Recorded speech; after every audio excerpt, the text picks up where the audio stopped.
Japan and Ecuador are both struggling to cope with the aftermath of devastating earthquakes that have claimed 47 lives in Japan and more than 400 in Ecuador.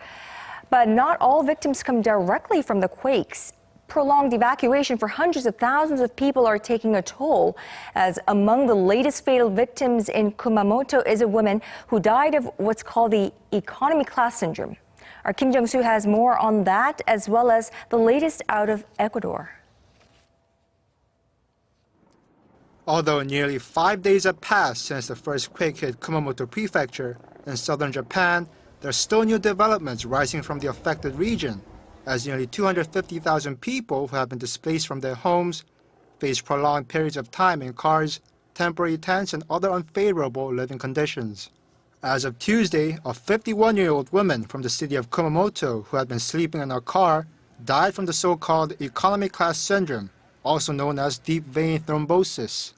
The syndrome, usually caused by a long instance of physical inactivity, causes blood clots in veins deep within the legs, which can then travel through the bloodstream and stop blood flow in the lungs.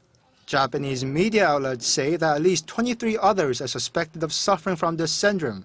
With a substantial number of people taking refuge in their own cars, there are concerns that even more cases could appear in the future. We want privacy, so we stay in the car, and it's better to have our family stick together. We're still a little afraid of being inside a building.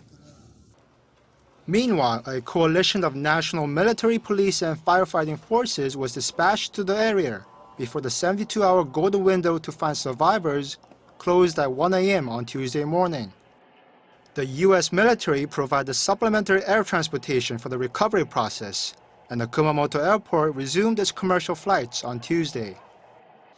Over in Ecuador, rescue forces are continuing to find survivors even as casualties are mounting. In our previous search and rescue work, we pulled 7 dead bodies from there, but we never lost hope of finding someone alive. On Monday, a number of aftershocks struck the western side of the country. Ecuador's president said the cost of reconstruction will run to billions of US dollars. International aid has been pouring into the country, including €1 million from the European Union. Kim Jung-soo, Arirang News.